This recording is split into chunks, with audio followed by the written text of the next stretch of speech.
Okay, dengar. Yang kat TikTok tak boleh nampak lah, tapi dekat Facebook, YouTube nampak. Yang dekat Twitter tak boleh nampak lah, sorry lah. Saya ceritakan dokumen pembelaan Datuk Seri Anwar Ibrahim, bagaimana Mahathir dilondehkan. Yang dalam surat khabar, saya cerita yang surat khabar tu, yang terima 214 juta tu, itu sebahagian daripada cerita je. Ini ni. Anwar dakwa anak beranak Mahathir dapat kontrak 214 juta. Anwar Ibrahim membagi isu pemberian kontrak gantian optik 214 juta diberi kepada syarikat dikaitkan dengan Mahathir. Dalam pernyataan pembelaan di Mahkamah Tinggi Shah Alam melalui e-filing, pengurusi PH itu bergantung kepada pembelaan justifikasi. Presiden PKP mendakwa anak sulung Mahathir Mirzan menjadi pengarah Opcom Kabel dari 94 sehingga 2021. Even 2021 pun tuan-tuan. Anak dia dapat projek pada dia jadi Perdana Menteri 2018. Anak kedua Muzadi menjadi pengarah dari 2009 hingga 2019. Dan Mukhris menjadi pengarah dari 94 sehingga 2019. Dan isteri Mukhris, Norzita Zakaria menjadi pengarah 95 sehingga 2021. Baik, saya bawa. Jangan risau, saya bawa. Kita tak ada hal punya tuan-tuan. Kita cerita macam mana Mahathir itu dilondehkan. Iswadi tak banding dun ke? Saya orang Sarawak. Saya bukan orang Selangor. Saya bukan orang Negeri Sembilan. Saya bukan orang Penang. Saya orang Sarawak. Saya tak banding. Baik. Satu benda adalah ni. Pertama, bercerita tentang kronism ni, yang pertama adalah KPB. Apa KPB tadi? Pekapalan Berhad. Kumpulan Pekapalan Berhad, kalau tidak salah saya. Di mana pada tahun 1997, sewaktu krisis ekonomi, Mahathir telah minta supaya bail out KPB atau dikenali sebagai Pos Logistik Berhad. Kan? Pos Logistik Berhad. Okey. Semasa krisis keuangan 97 bernilai, berapa nilaian dia tuan-tuan? 2 bilion ringgit. 2 bilion ringgit nilaian itu. Kedua, pemberian kontrak secara langsung kepada Opcon Sdn Bhd bernilai 214 juta ringgit. 42 juta ringgit. Ketiga, ini tahun bila? Tahun 2003, 20 tahun yang lalu. Kalau sekarang ini nilaian mungkin kita kata kali 3 kali 4, 600-700 juta, almost 1 billion. Ketiga, pemberian kontrak oleh Telekom kepada Opcom Cables. Yang tadi Opcom Sdn Bhd. Ini Opcom Cable bernilai 11.157 juta. Yang ini 2018 hari itu. Keempat, pemberian lesen fabrication license kepada Kencana Petroleum Berhad yang dimiliki oleh Mohzani. Kita londeh ada 4 benda Dia tuan-tuan banyak. Oh, kenapa tak cerita lain baru 4? Yang lain mana? Tak payah yang lain. Sekarang ni kita Anwar nak justify kan tentang 22 tahun, 22 bulan. Tak payah buka yang lain, buka yang 4 ni je. Kan? Tak payah buka yang lain. Kita buka yang 4 cerita. Kalau betul tak payah, sebenarnya tak payah 4 ni. 2 cukup sebenarnya. Tapi Anwar buka 4. Dan juga satu lagi, pewajar steel 5 bilion. Ya, yang ini Eric Chia. Siapa tahu kes tu, dia tahulah. Berkenaan dengan Eric Chia. Baik. Di dalam Opcom, pemegang majoriti Opcom ialah Norzita Zakaria yang merupakan menantu plaintiff, menantu Mahathir, dan isteri kepada anak ketiganya Mukhris. Mirzan ialah pemegang saham lain untuk Opcom. Baik. KPB. Kita tengok KPB dulu. Kumpulan Perkapalan Berhad, kini dikenali sebagai Pos Logistik Berhad, adalah salah sebuah syarikat tempatan yang terjejas akibat krisis keuangan. Ini, dalam perkara ini, anak sulung Mahathir iaitu Mirzan adalah pemegang saham majoriti dan pengarah PKB pada masa itu, pada tahun 97. Aktiviti utama PKPB adalah pengangkutan kontena. Pada masa itu, hutang KPB terlalu banyak. Ingat, krisis ekonomi masa tu. Sehingga kan liability semasa, current liability dia adalah 423.94 juta pada tahun 1997 berakhir 31 Disember. Selepas Julai 97, ini sebelum itu, jadi sebelum itu disebabkan ada hutang tu, sebelum itu tahun 97, defendant yang juga Menteri Keuangan Anwar Ibrahim telah menerima satu permohonan atau permintaan bantuan keuangan, dah baca sebagai bailout, daripada KPB dan atau Mirzan bagi pihak KPB.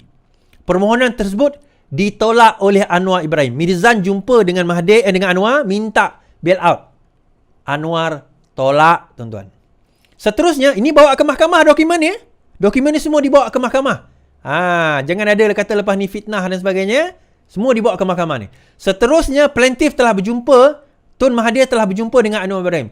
Siri ini ada dalam Anwar The Untold Story. Yang ni ada. Dan mengarahkan beliau untuk mencipta satu skim khas untuk tujuan memberikan disburse lebih kurang 2 bilion daripada perbandaran untuk membantu KPB dan atau Mirzan. 2 bilion tahun 97, tuan-tuan. Tahun 97 ni. Okay, ini bukan tahun 2023. 2023 pun 2 bilion banyak. Ni 97 lagi banyak. Just to put things into perspective, nak selamatkan Bank Bumi Putra masa tu 1 bilion je. KPB 2 bilion Mahathir minta. Defendant Anwar telah menggesa plaintiff Tun Mahathir untuk mempertimbangkan semula skim kerana adalah sukar untuk merasionalkan dan menjustifikasikan penggunaan dana perbandaran untuk nak bail out KPB ni. Nampak Anwar Ibrahim sebagai timbalan Perdana Menteri, Menteri Keuangan pada waktu itu. Anwar juga menyatakan sekiranya Mahathir ingin meneruskan dengan nak keluar pengeluaran yang dicadangkan tersebut, perbandaran perlu membentangkan satu belanjawan tambahan kepada Parlimen. Tak boleh keluar macam tu je. Kena bentang kat Parlimen lah. Sebab Anwar tak nak bertanggungjawab nak bail out anak Mahathir ni. Walau bagaimanapun plaintiff tercewa. Ingat ini pada bulan bila? Julai 97. Kita kena ingat tu, Julai 97. Plaintiff ternyata kecewa dengan jawapan defendant. Pada masa itulah hubungan mereka mulai renggang. Kita ingat lagi saya dengan kawan saya ni kat sebelah saya ni, kami sama umur. Jadi kita melalui zaman itu. Umur kita 97, 20 tahun lah. 20 tahun.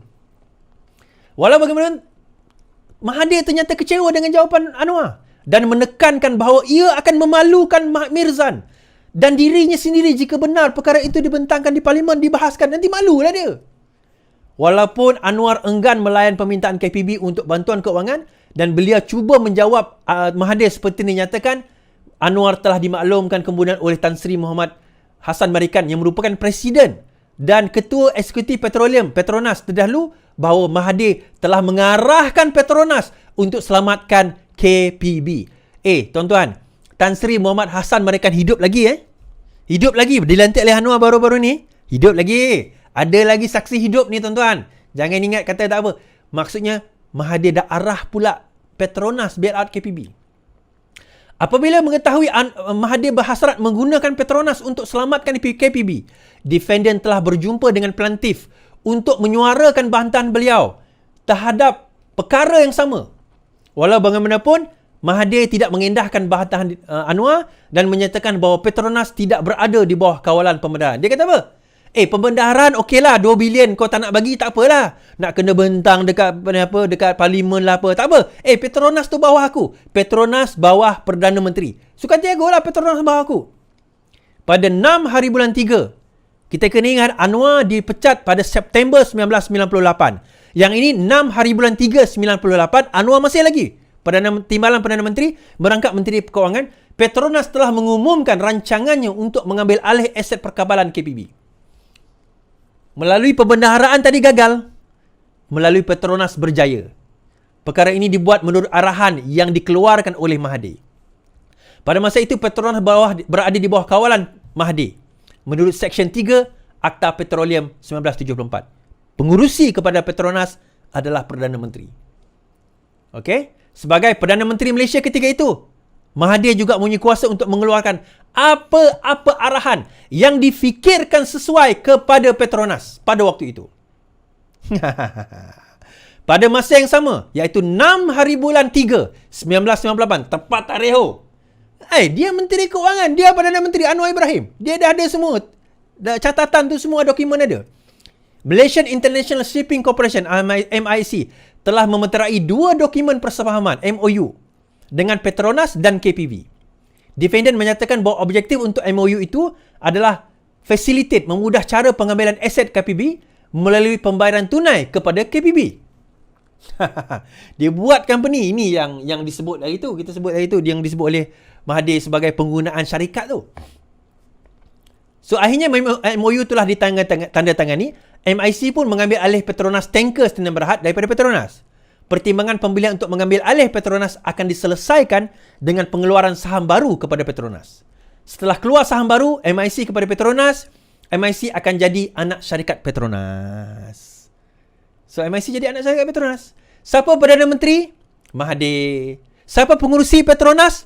Mahathir. Siapa membagi arahan?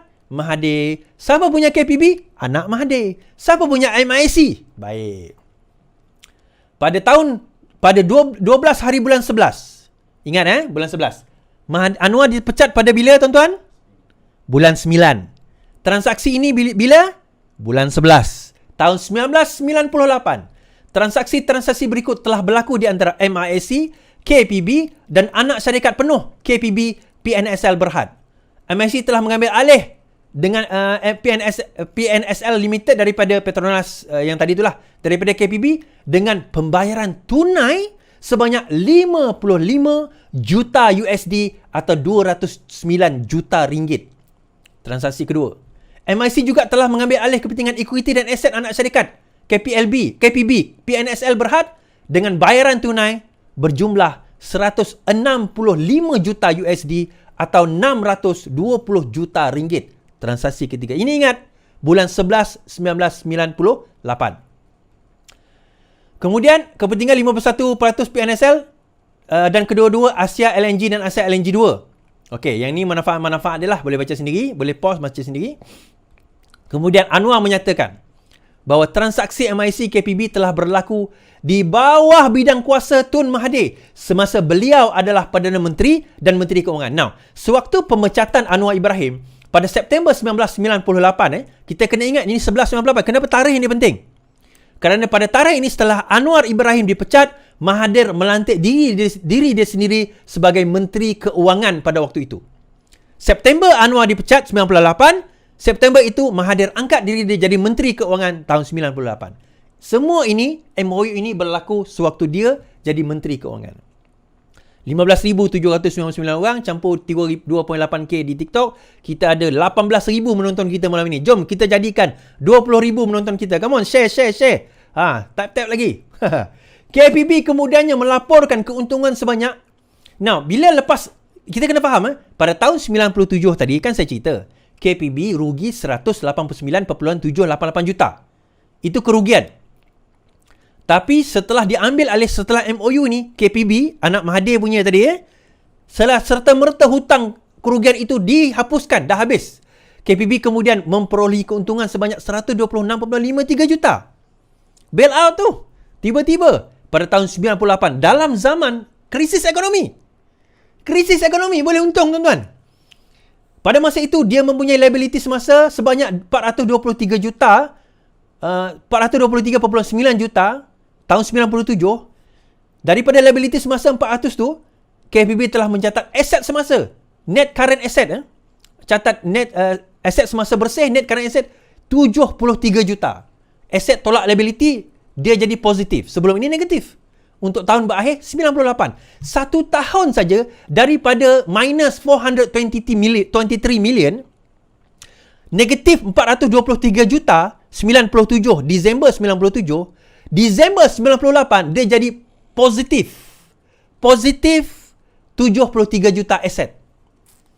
Daripada liability dia melebihi 423 juta, dipanggil net current liability, dia boleh dapat net current asset 73 million within 1 year. Nak cerita lagi? Baik, saya cerita lagi. Itu baru KPB tadi. Ini cerita KPB. Cerita kedua, Opkom Sdn Bhd. Opkom Sdn Bhd adalah syarikat yang menjalankan perniagaan berbekalkan sistem fiber optik perkhidmatan kejuruteraan. Anak ketiga Mahathir. Siapa dia anak ketiga? Mukhris bin Mahathir adalah pengarah Opkom dari 30 hari bulan 3 1994 sehinggalah 14 bulan 10 2009. Mahathir berhenti bila? 2004. Okey, Pak Lah ambil alih 2004. Isteri Mukhris, Norzita Zakaria, adalah pemegang saham majoriti Opkom dan pengarah syarikat tersebut sejak 1999. Mirzan juga adalah pemegang saham Opkom Sdn Bhd. Kita kena bezakan Opkom dengan Opkom Kabel. Sekejap lagi kita akan cerita Opkom Kabel. Londeh, tuan-tuan. Kita londeh. Pada 15 hari bulan 9 2003. Ini sebelum Mahathir letak jawatan. Mahathir letak jawatan 2004. Kena ingat. Kita ni sejarah semua dalam kepala sebab kita melalui sejarah tu. Tuan-tuan. Telekom Malaysia telah mengeluarkan surat kepada Kementerian Keuangan untuk meminta antara lain kebenaran mengadakan rundingan terus dengan Opcom bagi membekalkan kabel fiber optik bernilai 214.2 juta. Saya nak cerita, Telekom bawah siapa tuan-tuan?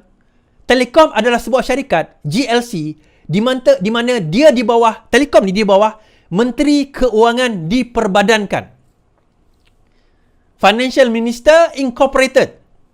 Finance Minister Incorporated. FMI, kalau dekat Selangor MBI, Menteri Besar Incorporated. Yang ini Menteri Keuangan diperbadankan, MKD atau Finance Minister Incorporated. Siapa Finance Minister tahun 2003 tuan-tuan? Mahathir. Siapa Finance Minister tahun 2003? Mahathir. Siapa yang meluluskan Telekom? Mahathir lah. Mana MKD memegang satu golden share. Dia satu je, golden share. Terima kasih. Golden share. So, apa kegunaan golden share ni? Takkan satu ada power. Satu powerful. Golden share government ni, dia boleh buat final decision. Itu dipanggil golden share. Okay? Yang memberikan, apa guna golden share tu? MKD, Menteri Keuangan Incorporation ini, kuasa untuk menolak semua keputusan serta keputusan lembaga pengarah dan pemegang saham yang lain. Kalaupun pemegang saham tu banyak, salah satunya adalah kerajaan. MKD lah. Menteri Keuangan Incorporated diperbadankan. Kalau yang lain tu kata A, dia ada veto untuk kata B. So, apa yang berlaku? Pada masa itu MKD, dia bawah arahan Mahathir.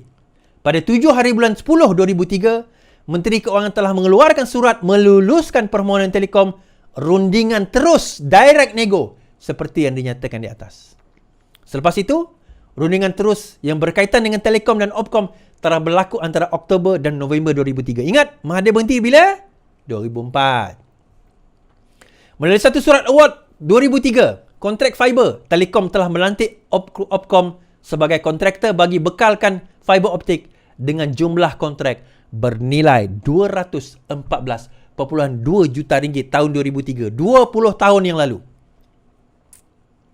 Okay? Nilai sekarang kalilah 3 kot. Lebih kurang lah. Berdasarkan inflation dan sebagainya. Pada sekitar 2004, Opcom telah menyerahkan hak milik, faedah dan kepentingan pihaknya dalam jumlah kontrak tersebut kepada Opcom Holdings Sdn Bhd. Dikenali sebagai Opcom Holding Berhad.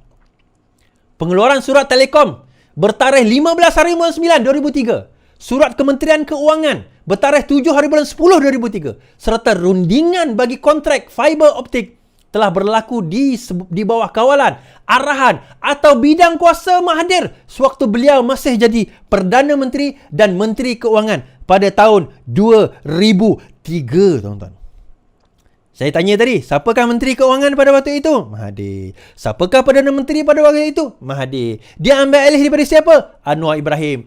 Sekarang cai-cai, sekarang budak-budak, saya nak cerita. Faham tak kenapa Anwar wajib disingkirkan? Nak singkirkan Anwar dengan cara rasuah, dengan cara salah guna kuasa, tak boleh. Tak ada. Tak boleh, tak ada. So, ciptalah cerita liwat lah, kacau bini orang lah, kacau bini Azmin lah, kacau bini Hamzah Zanuddin lah, I love you papa lah. Ini kalau siapa yang tengok Umi Alfida tu, macam-macam lah cerita. Macam-macam cerita. Kata kacau bini orang, kacau, lepas tu liwat, lepas tu macam-macam cerita dia. Saya kata binatang je belum lagi. Kalau ada binatang-binatang pun kena kat dia. Takkanlah Is. Billion. Bukan ratus juta, tuan-tuan. Tadi kita cerita KPB 2 bilion, kita cerita Opcom 100 juta. Saya bawa lagi. Opcom Cable Sdn Bhd. Tadi Opcom saja. Ini Opcom Cable Sdn Bhd. Kita londeh. Anak lelaki sulung plantif Mirzan adalah pengarah Opcom Cable Sdn Bhd. Tadi Opcom Sdn Bhd, ini Opcom Cable. Dari 94 sehingga 2021. Anak kedua Mohzani, pengarah Opcom dari 2009 sehingga 2019. Anak ketiga pelantik Mukris, pengarah Opcom Cable dari 94 sehingga 2009. Isteri Mukris, Nurzita Zakaria, pengarah Opcom Cable dari 95 sehingga 2021. Nampak ni? Nampak ini? Ini nampak? Macam mana dokumen ni boleh dapat Is? Anwar Ibrahim adalah Menteri Keuangan. Telekom sekarang ni di bawah dia. Dia juga merangkap Perdana Menteri. Semua dokumen di bawah dia. Kan saya dah cakap. Opcom telah diberikan kontrak berapa nilaian? 11.157 juta oleh Telekom dalam hal ini. Ini kontrak apa? Unify. Yang ni bila berlaku, tuan-tuan? Bila berlaku? Tahun 2018. 2018 siapa Perdana Menteri? Kontrak telah diberikan kepada Opcom 4 hari setelah plaintiff mengangkat Supah sebagai Perdana Menteri. Selepas pilihan raya umum pada 10 hari bulan 5 tahun 2018. Kontrak itu juga diberikan sebelum pembentukan Jemaah Menteri dan tanpa kelulusan mereka. Ada orang kata, bukan Menteri Keuangan tu masa tu si Lim Guan Eng ke? Perasan tak? Masa tu dia delaykan pembentukan kabinet. Mahathir terus lantik dia sebagai Perdana Menteri sebelum Jemaah Menteri. Mengangkat sumpah pada bila? Bulan 7. 2 bulan, tuan-tuan. Dalam masa 2 bulan tu dia boleh selit macam tu. Dia boleh selit macam tu, tuan-tuan. Ini handal. Yang itu kau tak percaya. Bila Mukhriz menafikan dia bakal jadi menteri besar. Mukhriz bukan pemikir. Yang pemikir ni Mahathir. Yang ada otak ni Mahathir. Ini, tuan-tuan. Batu geliga ada besar-besar punya duduk dalam itu dia punya kepala lah. Kita londe lagi. Yang ketiga. Kencana Petroleum Sdn Berhad. Pada 2001, anak Mahathir, Mohzani telah menubuhkan Kencana Capital Sdn Berhad dan mengambil alih fabrication yang tersebut di Lumut. Berdarah gigi. Cakap kau sangat. Dengan melabur dalam HL Engineering. Pada tahun KPB. Yalah. KPB juga. Pada tahun 2002, Petronas telah memberikan satu lesen fabrikasi yang besar kepada Kencana Petroleum walaupun ia baru ditubuhkan pada waktu itu. 2002, siapa Perdana Menteri, tuan-tuan? Mahathir. Siapa Menteri Keuangan? Mahathir. Siapa yang berkuasa ke atas Petronas? Mahathir. Okay? So, justifikasi pada masa lesen tersebut diberikan, pelantik adalah Perdana Menteri dan pelatih mempunyai kuasa untuk mengeluarkan sebarang arahan yang difikirkan sesuai kepada Petronas menurut Seksyen 3 Akta Petroleum 1974. Panjang lagi ceritanya. Tapi kita bawa cerita tu. Kita tak cerita lagi Pewajar Steel, tuan-tuan. Kita tak londeh lagi cerita Pewajar Steel tu. Cukuplah sekadar itu. Nah, apa yang Anwar Ibrahim perlu dedahkan? Apa yang Anwar Ibrahim perlu adakan? Apa yang Anwar Ibrahim perlu sediakan di dalam di dalam saman ini, tuan-tuan? Mudah saja. Satu je. Bahawa kenyataan 22 tahun Mahathir memerintah, 22 bulan Mahathir memerintah, dia tidak mengkayakan orang lain kecuali anak-anak dia. Bukan tak kayakan orang lain. Ada juga orang lain kaya, kroni-kroni dia lah. Tetapi dalam kes ini spesifik kepada anak-anak dia. Ini baru 4, tuan-tuan. Dia ada banyak lagi. Kalau berani keluarkan yang lain. Dia tak perlu keluar yang lain. Dia hanya perlu membuktikan bahawa kenyataan yang 22 bulan itu Mahathir mengkayakan anak-anak dia adalah satu benda yang betul. Enough. It's a statement of fact. Kenyataan fakta. That's it. Enough. That's enough. Jadi benda ni boleh ke untuk kita nak letakkan dia sebagai satu kesalahan di bawah penyalahgunaan kuasa? Boleh. Tapi tuan-tuan kena buat police report lah. Tapi lepas kes ni habis. Jangan masa kes ni tengah berlangsung. Lepas kes ni habis. Boleh. Lepas ni lah. Tapi lah,